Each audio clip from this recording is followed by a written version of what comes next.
nilai ibadah. Nah, Bapak sekalian, ada sejumlah tantangan dan peluang untuk tema ini. Ada sejumlah tantangan yang mungkin dapat terinventarisasi, dan saya kira juga nanti mungkin teman-teman juga bisa menambahkan berbagai tantangan yang ada dalam kehidupan kita hari ini. Tapi sekaligus juga saya ingin mengajak bahwa di balik tantangan itu ada peluang. Yakni pertama, bahwa kehidupan dunia dan akhirat adalah fase kehidupan yang tidak mungkin bisa dipisahkan sebagaimana disebutkan pada suratul Baqarah pada ayat yang ke-28. Dalam suratul Baqarah ayat yang ke-28, semua insan, semua manusia akan mengalami sedang dan akan mengalami 5 fase perjalanan.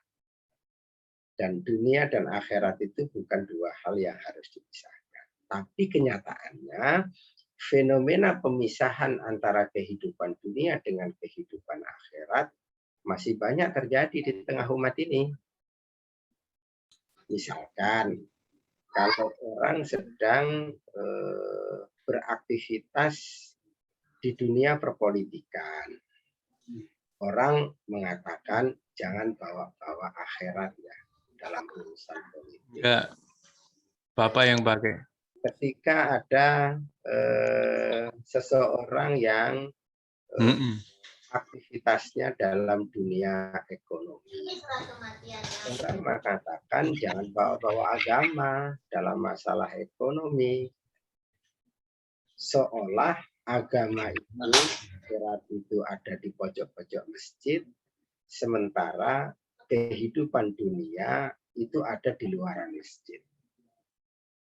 Jadi ada pemisahan. Hal itu mengakibatkan umat terjebak pada faham sekularisme dan sekaligus juga terjebak pada gerakan sekularisasi. Dan saya kira harus ada kewaspadaan. Dan ini peluang bagi kita untuk melakukan segala upaya, daya dan upaya agar meluruskan pandangan-pandangan ini. Sementara, kenapa ini kemudian harus kita perhatikan dan kemudian kita harus berjuang untuk ikut mengambil bagian dalam konteks mencerahkan? Karena paham sekularisme dan paham sekularisasi hanya akan mengantarkan seseorang berada pada kesengsaraan dan kerugian. Coba ikhwan sekalian bayangkan ya, kalau orang itu harus memisahkan antara dunia dan akhirat, berarti dalam 24 jam hidup kita itu kan harus diinventarisasi. Mana yang urusan dunia, mana yang urusan akhirat. Mana yang urusan agama, mana yang bukan urusan agama. Harus dipisahkan. Nah, kalau kemudian dipisahkan, kira-kira dalam 24 jam hidup kita itu yang urusan akhirat berapa lama? Anggaplah sholat puasa. Puasa tidak setiap hari puasa. Sholat paling yang setiap hari kita sholat. Baca Quran mungkin, berzikir mungkin, tapi berapa itu? 5 waktu kita sholat. Sekali sholat, anggaplah 10 menit. 5 kali 10, 50 menit. Tambah sunnah dan lain sebagainya berapa?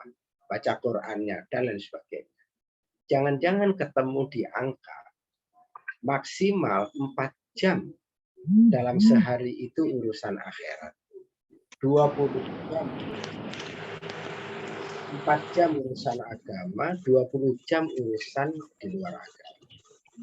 Kalau begitu cara berpikir kita, nanti ketika menghadapi apa yang disebut dengan yaumul hisab, dihisab, ditimbang, mizan, kira-kira antara amal kita ini amalan akhirat kita dengan amalan dunia kita beratan mana. Nah, oleh karena itu saya kira menyedihkan kalau kemudian seseorang berpikir memisahkan antara dunia dan akhirat. Seolah-olah tidak harus membawa urusan akhirat dalam hal makan, dalam hal minum, dalam hal tidur, dalam hal kuliah teknik, dalam hal kuliah kedokteran, dan seterusnya, dan seterusnya. Tapi kemudian baru bawa-bawa agama kalau belajar soal tafsir, kalau belajar soal fikih, dan lain sebagainya. Nah, ini akan mengakibatkan sebuah kerugian. Nah, karena itu maka menghadirkan konsep Islamisasi kehidupan dan pola hidup yang Islami adalah satu keniscayaan bagi siapapun yang merindukan untuk meraih kebahagiaan dunia dan kebahagiaan di akhirat. Doa kita, Rabbana atina fid dunya hasanah wa fil akhirati hasanah wa qina adzabannar. Kita berharap ya dunia kita dalam keadaan hasanah, akhirat kita juga dalam keadaan hasanah. Itu harapan kita. Maka oleh karena itu, kalau harapan kita seperti itu, saya kira Islamisasi ini harus kita hadirkan. Ibadahisasi ini harus kita hadirkan. Baik, sahabat-sahabat semuanya, para aktivis kampus ya, kita akan coba untuk urai ya, keempat hal ini, tantangan dan peluang yang tadi sudah disebutkan ini, dengan kita mentadaburi. Yang pertama adalah ayat 28 dari suratul Baqarah. Ayat 28 dari suratul Baqarah. Karena waktu kita ini singkat ya. Saya ingin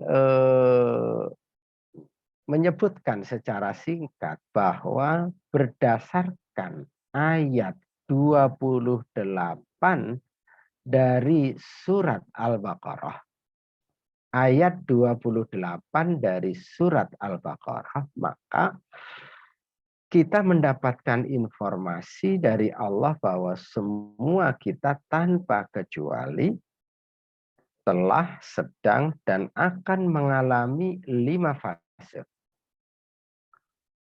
Fase pertama bernama mati, fase kedua bernama hidup, fase ketiga bernama mati, fase keempat bernama hidup, dan fase yang kelima adalah kembali. 5 fase. Apa yang dimaksud dengan mati yang pertama? Apa pula yang dimaksud dengan mati kedua? Apa yang dimaksud dengan hidup yang pertama? Apa pula yang dimaksud dengan hidup yang kedua? Untuk menjawab pertanyaan ini, ada slide yang sudah disiapkan. Silahkan nanti dibaca. Silahkan dibaca, mengingat waktu kita terbatas ya. Fase pertama, fase kedua, fase ketiga, fase keempat, fase kelima. Yang ingin saya menggarisbawahi adalah bahwa fase kelima itu bernama kembali. Kembali kepada Allah, summa ilaihi turja'un. Kembali kepada Allah itu maksudnya adalah kembali kepada Allah satu dari 2 alternatif. Menjadi penduduk neraka atau menjadi penduduk surga. Menjadi penduduk neraka atau menjadi penduduk surga.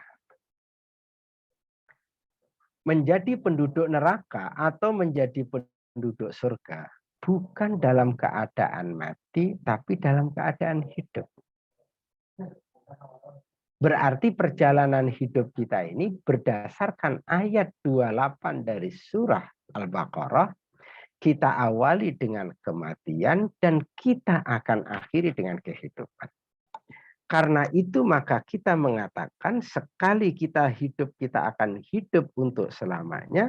Kalaupun mati, mati bukan akhir dari sebuah perjalanan. Mati tidak lebih dari sekedar pintu gerbang seseorang untuk memasuki kehidupan yang abadi. Kalau digambarkan petanya kira-kira seperti ini. Ini bukan kira-kira, ini berdasarkan penjelasan para ulama, berdasarkan Al-Quran dan Sunnah terkait dengan fase-fase perjalanan hidup manusia. Terminal akhir itu hanya ada dua, satu neraka, yang kedua surga. Di neraka atau di surga bukan dalam keadaan mati, tapi dalam keadaan hidup. Yang menarik adalah bahwa antara dunia dengan akhirat bukan dua hal yang harus dipisahkan. Kalau kita berakidah Ahlus Sunnah wal Jamaah, meyakini ada nikmat kubur, ada azab kubur. Dapat nikmat atau dapat azab di alam kubur bukan tergantung nanti, tapi tergantung sekarang. Sekarang yang dimaksud itu di dunia. Nanti di padang mahsyar tidak ada naungan kecuali naungan dari Allah, tidak ada pertolongan kecuali pertolongan dari Allah. Dapat pertolongan atau tidak dapat pertolongan, dapat naungan atau tidak dapat naungan dari Allah nanti di padang mahsyar bukan tergantung nanti, tapi tergantung sekarang. Sekarang yang dimaksud itu adalah dunia. Apakah seseorang pada akhirnya akan dimasukkan oleh Allah ke dalam neraka ataukah dimasukkan oleh Allah ke dalam surga? Bukan tergantung nanti, tapi tergantung sekarang. Sekali lagi, tergantung sekarang itu maksudnya adalah di alam dunia. Padahal definisi akhirat itu adalah sejak berada di alam kubur, sampai kemudian di terminal akhir bernama neraka atau surga. Itu ruang lingkup al-iman biyaumil akhir. Maka oleh karena itu, bagaimana orang yang beriman memisahkan antara urusan dunia dengan urusan akhirat? Nggak mungkin. Dunia dan akhirat bukan dua hal yang harus dipisahkan. Benih faham sekularisme adalah memisahkan keduanya. Gerakan sekularisasi adalah gerakan yang berusaha untuk memisahkan keduanya. Dengan berbagai narasi, dengan berbagai ungkapan. Baik, sekalian. Maka oleh karena itu, yang kedua, saya kira kita perlu merenungkan kembali tentang dua pesan. Dua pesan pada ayat 102 dari surat Ali Imran yang sering kita dengar di mimbar-mimbar khutbah Jumat. Ya ayyuhalladzina amanu ittaqullaha haqqa tuqatih wa la tamutunna illa wa antum muslimun. Ada dua pesan di sini untuk orang yang beriman. Pesan yang pertama adalah pesan takwa dengan sebenar-benar takwa. Pesan yang kedua, jangan kau mati kecuali dalam keadaan Islam. Kawan sekalian, singkatnya saya ingin menjelaskan begini. Kalau ada pesan, jangan kau mati kecuali dalam keadaan Islam. Sementara mati itu kapan, di mana, tak seorang pun mengetahuinya. Ada peluang seseorang mati ketika sedang sujud, melaksanakan salat. Ada peluang seseorang mati ketika dia berjalan di tengah perjalanan menuju ke kantor. Boleh jadi dia mati ketika dia sedang bermain-main. Boleh jadi dia mati pada saat dia tidur dan tak bangun kembali. Berbagai kemungkinan di mana dan kapan kematian itu akan menjemput seseorang, tak seorang pun yang tahu. Oke, kalau kemudian berpikirnya yang namanya akhirat, yang namanya ibadah, itu hanya di masjid. Sementara ada pesan, jangan kau mati kecuali dalam keadaan Islam. Kalau mati tabrakan, kalau mati pada saat bekerja di kantor, di belakang meja, lalu kemudian Islam itu harus kita letakkan di pojok-pojok masjid, itu urusan akhirat. Nggak boleh bawa-bawa Islam ketika di kantor. Nggak boleh bawa-bawa Islam ketika sidang di parlemen. Tidak boleh bawa-bawa Islam ketika mengambil sebuah keputusan penting. Lalu kalau kemudian kita mati pada saat seperti itu, status kita mati seperti apa? Maka oleh karena itu, selain pesan takwa, yang penting untuk diperhatikan adalah pesan wala tamutunna illa wa antum muslimun. Dan agar supaya pesan itu bisa betul-betul kita pegangi, betul-betul kita amalkan, maka ayo hadirkan Islam di 24 jam hidup kita. Hadirkan Islam di seluruh aspek kehidupan kita. Sehingga kita mati dimanapun, dalam keadaan apapun, di masjid atau di luar masjid, sedang ibadah mahdoh atau ibadah ghairu mahdoh, ya, maka mudah-mudahan kita mati dalam keadaan berada dalam bingkai nilai-nilai Islam. Mas kalian, Ibnu Katsir ya menyebutkan begini. Man asya ala syai. Ini rumus secara umum. Man asya ala syai mata alaih.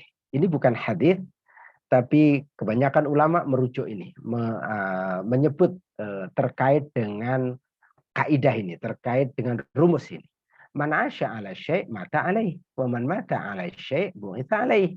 Siapa yang hidup dalam satu keadaan, maka dia akan dimatikan dalam keadaan itu pula. Dan siapa yang mati dalam satu keadaan, maka dia akan dibangkitkan dalam keadaan itu pula. Berarti seseorang akan dibangkitkan oleh Allah nanti, ya, sangat ditentukan bagaimana pada saat dia mati. Pada saat dia mati bagaimana akan ditentukan bagaimana pada saat dia hidup. Kalau kebiasaan hidupnya berlumur kemaksiatan dan kemungkaran, sangat boleh jadi dia akan dimatikan oleh Allah dalam keadaan seperti itu. Kalau dalam hidupnya yang diingat itu adalah dunia belaka, yang diingat itu adalah urusan-urusan yang tidak bermanfaat, atau bahkan maksiat dan mungkar, maka sangat boleh jadi ingatan dia pada saat nanti dimatikan dalam keadaan itu pula. Berarti kalau ini urusannya, kan kata kuncinya itu berarti di dunia. Kata kuncinya itu berarti pada saat hidup itu. Karena bagaimana mati ya bagaimana hidup, bagaimana nanti dibangkitkan oleh Allah, bagaimana pada saat mati. Dan Ibnu Katsir menyebutkan ini berkait dengan surat Al-Jathiyah ayat 21. Di mana Allah SWT berfirman, apakah orang-orang yang melakukan kejahatan itu mengira bahwa kami akan memperlakukan mereka seperti orang-orang yang beriman dan yang mengerjakan kebajikan, yaitu sama dalam kehidupan dan kematian mereka. Kalau orang yang beriman dan beramal soleh, antara kehidupan mereka dengan kematian mereka sama. Mereka hidup dalam iman dan amal soleh, insya Allah dia dimatikan oleh Allah dalam keadaan iman dan amal soleh. Nah, kemudian apakah orang-orang yang berbuat maksiat dan mungkar itu akan juga mendapatkan pada saat matinya seperti orang beriman beramal soleh? Tidak. Nah, oleh karena itu berarti ini kata kuncinya adalah hidup ini. Bahwa hidup ini tempat untuk menanam, iya. Sekaligus menikmati, tapi menikmatinya hanya sebentar. Menikmatinya hanya sedikit. Tapi akhirat adalah tempat untuk menikmati, tempat untuk menuai, tempat untuk panen. Dunia tempat untuk bercocok tanam, juga menikmati walaupun sedikit. Tapi akhirat adalah tempat untuk menikmati panen itu. Nah, oleh karena itu saya kira tidak bisa dipisahkan antara persoalan dunia dengan persoalan akhirat. Nggak mungkin dipisahkan. Dan jangan pernah mencoba untuk memisahkan. Kawan sekalian, yang ketiga ya, kalau tadi kita berbincang tentang Islamisasi, Islamisasi itu maknanya adalah bagaimana menghadirkan nilai-nilai Islam di seluruh kehidupan kita, di 24 jam hidup kita, dengan sebuah harapan agar pada saatnya kita dipanggil oleh Allah dimanapun, kapanpun, Kita dipanggil oleh Allah dalam keadaan Islam karena selalu baju Islam itu kita bawa kemana-mana. Selalu kita ini bersama dengan identitas keislaman kita. Di kantor Islam kita hadirkan, di masjid Islam kita hadirkan, di jalanan Islam kita hadirkan, di rumah Islam kita hadirkan, dan seterusnya, dan seterusnya. Dan yang kedua, kalau kita bicara, tema kita adalah selain islamisasi adalah ibadahisasi, dalam arti bagaimana 24 jam kita ini, perjalanan hidup kita ini bisa bernilai ibadah. Saya kira kita tidak boleh melewatkan begitu saja memahami ayat 56 dari surat Al-Dzariyat yang saya yakinnya teman-teman semuanya udah hafal ini ayat. Teman-teman udah hafal nih ayat. Tapi ada yang ingin saya garis bawahi. Ketika Allah berfirman, "Wa ma khalaqtul jinna wal insa illa liya'budun." Dan aku tidak menciptakan jin dan manusia melainkan supaya mereka menyembahku. Yang tak boleh kita lupakan bahwa ayat ini diawali dengan manafi, wama, dan tidaklah. Manafi diikuti dengan illah. Illahnya adalah illah istisna. Wa ma khalaqtul jinna wal insa illa, kecuali. Kalau kita coba untuk mendekati memahaminya dengan konteks bahasa Indonesia, misal, kalau saya katakan begini, di majelis virtual malam hari ini ada Ustadz Hanif. Kalau saya bicaranya begitu, saya ajukan pertanyaan kepada teman-teman. Ustadz Hanif ada di mana? Saya kira semua kita akan menjawab di majelis virtual. Apakah di majelis virtual hanya ada Ustadz Hanif? Apakah ada selain Ustadz Hanif di majelis virtual? Sangat boleh jadi kita menjawab kemungkinan ada, kemungkinan tidak. Kemungkinan Ustadz Hanif saja, mungkin juga ada yang lain. Tapi kalau saya katakan begini, saya awali dengan peniadaan, saya ikuti dengan pengecualian. Saya awali dengan manafi, saya ikuti dengan ilah istisna. Tidak ada di dalam majelis virtual malam hari ini kecuali Ustadz Hanif. Ketika diajukan pertanyaan, Ustadz Hanif ada di mana? Di majelis virtual. Ada nggak selain Ustadz Hanif di majelis virtual? Semua kita akan sepakat menjawab tidak ada. Berarti hanya ada Ustadz Hanif di majelis virtual. Nah, surat Al-Dzariyat ayat 56 ini, Allah menjelaskan tentang maksud dan tujuan Allah menciptakan manusia dan jin. Tidaklah aku ciptakan jin dan manusia kecuali untuk beribadah kepadaku. Jadi memang tidak ada maksud lain Allah menciptakan manusia itu kecuali untuk beribadah. Nah, berarti kalau manusia itu diciptakan oleh Allah untuk beribadah, berarti 24 jam hidupnya dalam sehari harus bernilai ibadah. Jika ada 1 menitkah, apalagi 1 jam, yang tidak bernilai ibadah, berarti kita telah keluar dari maksud dan tujuan Allah menciptakan kita. Terus dengan demikian berarti ya hidup ini ibadah. Gitu loh. Hidup ini adalah ibadah. Baik, itulah surat Az-Dzariyat ayat 56.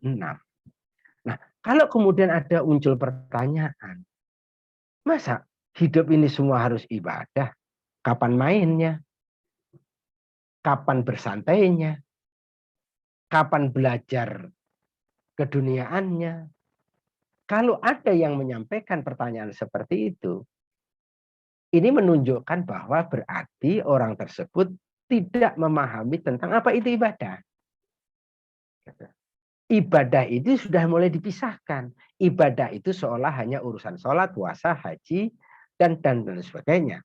Tapi tidak ada ibadah dalam bekerja, tidak ada ibadah dalam beraktivitas di kampus, tidak ada ibadah dalam belajar matematika, tidak ada ibadah dalam belajar fisika, dan seterusnya. Dan ini adalah paham sekularisme. Akibatnya nanti akan ada pola hidup yang sekuler. Maka oleh karena itu saya kira kita perlu merenungkan satu definisi tentang ibadah menarik. Banyak definisi tentang ibadah. Salah satu definisi ibadah yang menarik adalah yang disampaikan oleh Syekhul Islam Ibnu Taimiyah. Beliau menyebutkan ya bahwa ibadah itu adalah ismun jami'. Ibadah itu adalah sebuah nama. Sebuah nama yang meliputi segala sesuatu. Dia adalah nama yang meliputi segala sesuatu. Jadi dia tidak sebatas sholat, tidak sebatas haji, tidak. Tidur, minum, makan, ismun jami'. Yang penting kata kuncinya adalah sesuatu itu mendatangkan kecintaan Allah dan keridhaannya. Kecintaan Allah dan keridhaannya. Kalau dengan makan itu Allah cinta kita, Allah ridho sama kita, ibadah deh. Kalau kemudian kita sedang berbincang sama kawan, berjumpa dengan teman, kemudian kita berbincang-bincang dengan santai, yang menjadikan itu semuanya Allah cinta sama kita, Allah ridho sama kita, ibadah itu. Minal aqwali wal a'mal, baik dia berupa perkataan maupun dia berupa perbuatan, az-zahirati wal batinati, nampak maupun tidak nampak. Itu adalah ibadah. Nah, oleh karena itu berarti tidak ada pemisahan. Ya, semua hidup kita ini ibadah. Dalam hidup kita ini harus hadir nilai-nilai Islam. Nah, oleh karena itu, khas sekalian, yang paling pokok adalah kalau kemudian semua aspek kehidupan kita atau semua 24 jam hidup kita ini harus bernilai ibadah. Pertanyaannya adalah standar ibadah terbaik itu apa? Standar sesuatu itu dikatakan Islami itu apa? Standar bahwa amalan yang kita lakukan itu adalah amalan yang terbaik apa? Pertanyaan ini terjawab pada surat Al-Mulk ayat 2. Ketika Allah menyebutkan allazi khalaqal mauta wal hayata liyabluwakum ayyukum ahsanu amala. Dialah Allah zat yang telah menciptakan mati, menciptakan hidup. Mati dan hidup itu kata Allah diciptakan liyabluwakum untuk menguji kalian. Nah, pertanyaannya, kalau ada gelaran ujian, berarti ada standar nilai dong. Ujian digelar mesti ada standar nilai karena ada proses penilaian, berarti ada standarnya. Allah menyebutkan standar amal terbaik, standar kehidupan Islam itu adalah ayyukum ahsanu amala. Siapakah di antara kalian yang paling baik akan amalnya? Berarti ahsanu amala itu kata kunci. Terkait dengan ahsanu amala, seorang ulama ternama Al-Fudail bin Iyad rahimahullah, ini generasi tabi'in. Generasi kedua setelah generasi Rasul dan sahabat. Beliau menyebutkan bahwa standar amal itu dua. Yakni motivasinya, orientasinya, ikhlas karena Allah. Karena dan untuk mengharapkan keridhaan Allah. Yang kedua, wa aswabuhu, dan benar. Dan dijelaskan oleh beliau ketika diajukan pertanyaan, kriteria benar itu bagaimana? Kriteria benar itu adalah yang ittiba, mengikuti contoh dan teladan dari baginda Rasulullah Shallallahu Alaihi Wasallam. Berarti aspek aplikasinya itu mengikuti contoh, mengikuti standar operasional prosedur. Nah, cuman nanti SOP-nya ini ada yang lengkap, detail, ada yang SOP-nya itu global. Sholat itu SOP-nya detail sekali. Waktunya, bacaannya, gerakannya, detail sekali. Tapi urusan makan, itu SOP-nya singkat. Makanlah yang halal. Gitu. yang halal dan thayyib. Makan pakai tangan kanan. Tapi bagaimana menyiapkan makanan? Apa yang harus dimasak? Yang halal itu mesti apa? Tidak ada ketentuan. Tapi yang penting halal dan thayyib. Sholat rinci sekali. Itulah ibadah mahdhah. Yang tidak terlalu rinci, itu ibadah ghairu mahdhah. Tapi standar amalan terbaik, standar sesuatu itu dikatakan Islami, kalau dia memenuhkan 3 aspek. Aspek motivasi dan orientasi, ikhlas dan untuk mengharapkan keridhaan Allah, karena dan untuk mengharapkan keridhaan Allah, dan yang kedua adalah aplikasinya mengikuti contoh dan teladan dari baginda Rasulullah Shallallahu Alaihi Wasallam. Nah, kalau begitu persoalannya, berarti Islamisasi atau ibadahisasi kehidupan, kira-kira rumusnya begini. Ini kira-kira rumusnya. Ya. Rumusnya adalah kita ini mengenal 2 kalimat syahadat. Satu syahadat tauhid, asyhadu an la ilaha illallah. Dari la ilaha illallah itu harus melahirkan keikhlasan. Keikhlasan itu meliputi aspek motivasi dan aspek orientasi. Motivasi dan orientasi kita melaksanakan ibadah sholat karena dan untuk mengharap keridhaan Allah. Motivasi kita, orientasi kita ketika makan adalah melaksanakan perintah Allah untuk mendapatkan keridhaan Allah. Maka ketika diajukan pertanyaan, kenapa you sholat? Kita tegas menjawab, saya sholat karena Allah perintahkan saya sholat. Saya sholat, saya ingin mengharapkan keridhaan Allah. Ketika diajukan pertanyaan, kenapa you makan? Kalau kenapa berarti kenapa you makan? Saya makan karena Allah perintahkan kepada saya makan. Maka saya makan. Saya makan dengan harapan mendapatkan keridhaan Allah. Kenyang, kita nikmati itu nasi padang, itu adalah efek sampingan. Sedikit, kenikmatan itu sedikit saja kita rasakan. Tapi nikmat yang sebenarnya nanti di akhirat. Sedikit kita nikmati di dunia ini. Karena hanya 1 rahmat kita berebut semuanya. 99 rahmatnya nanti. Oke. Maka karena itu ya. Kalau kemudian ditanya, kenapa you makan? Jawabnya, saya makan karena saya lapar. Ya kambing kalau ditanya juga, kenapa kau makan, Bing? Dia juga akan jawab, wah lapar. Orang kafir juga kalau ditanya, kenapa you makan? Jadi dia akan jawab karena lapar. Nah pertanyaannya, apa bedanya kita sama dia? Apa bedanya orang beriman dengan orang kafir dalam hal makan? Kalau kemudian motivasi dan orientasinya sudah jelas, kenapa you tidur? Saya tidur karena Allah perintahkan kepada saya tidur, maka saya tidur. Dosa saya kalau enggak mengistirahatkan tubuh ini.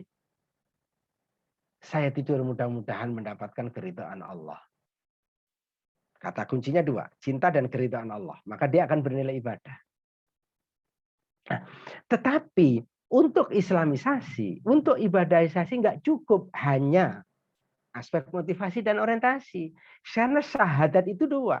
Bukan hanya syahadat tauhid, tapi juga syahadat Rasul.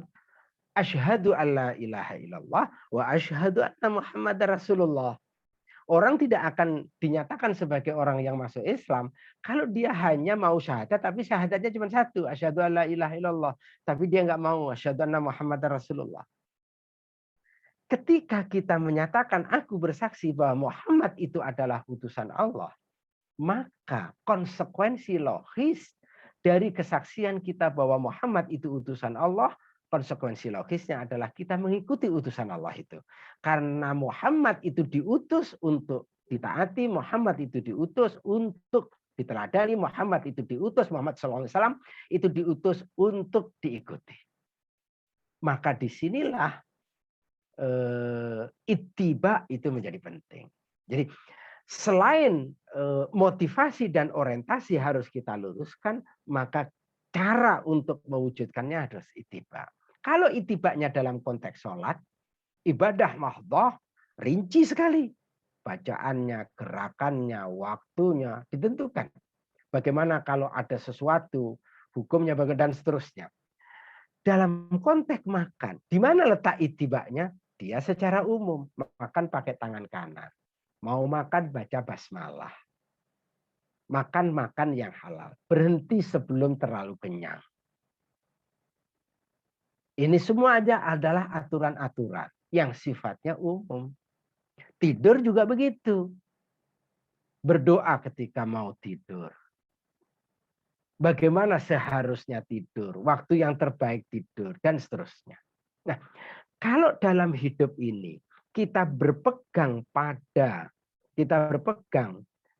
berkomitmen untuk memegangi standar amal terbaik, yaitu ikhlas dan ittiba, maka disitulah sebenarnya islamisasi itu terjadi. Maka disitulah sebenarnya ibadahisasi itu terjadi.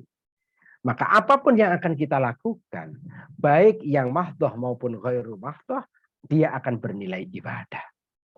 Ketika ada orang mengatakan, ya, yang penting kan niatnya, Bung. Yang penting kan tujuannya. Nggak cukup dalam Islam. Niat yang baik harus tujuan yang lurus betul, tetapi bagaimana Anda merealisasikan niat yang baik itu, bagaimana Anda merealisasikan tujuan yang baik itu pun juga harus diperhatikan. Maka aspek motivasi, orientasi, dan juga aplikasi. Akhirnya saya akan coba untuk tutup dengan mengatakan bahwa kalau hari ini, malam ini, kita bicara tentang islamisasi, ibadahisasi kehidupan, maksudnya adalah bagaimana menghadirkan nilai Islam dalam kehidupan, baik di aspek motivasi, di aspek orientasi, maupun juga di aspek aplikasi. Bagaimana semuanya ini terwarnai, tersibghah dengan nilai-nilai Islam. Dalam konteks ibadahisasi, makna ibadahisasi adalah bagaimana 24 jam hidup kita bernilai ibadah, dan agar bernilai ibadah, sekali lagi juga, agar bernilai ibadah, aspek motivasi, orientasi, maupun juga aplikasinya harus betul-betul berkomitmen ikhlas karena Allah dan mengikuti contoh dan teladan dari baginda Rasulullah SAW. Kalau Ustadz Hanif tadi mengatakan harapannya dari ini nanti akan lahir dai yang dokter, dai yang politisi, dai yang pejuang, dai yang guru, dai yang saudagar, dan lain sebagainya. Harapannya adalah politisi yang berbasis dai, mudah-mudahan arah kebijakan politiknya itu sesuai dengan semangat nilai-nilai Islam, dan ketika dia melakukan aktivitas perpolitikannya, mudah-mudahan itu semua dilakukan ikhlas karena Allah dan ingin mengharapkan keridhaan Allah. Begitu pula dalam konteks dagang, begitu pula nanti dalam kaitan-kaitan aktivitas yang lainnya. Insya Allah dengan cara seperti itu, kapanpun, dimanapun, kita akan dipanggil oleh Allah dalam keadaan apapun. Mudah-mudahan kita dipanggil dalam keadaan Islam, dan pada akhirnya kita bisa meraih kebahagiaan sejati dunia kita maupun akhirat kita, dan pulang pada akhirnya dimasukkan oleh Allah ke dalam jannahnya, ke dalam surganya. Saya kira demikian, terima kasih atas perhatian kita semuanya, dan saya kembalikan kepada moderator. Baik.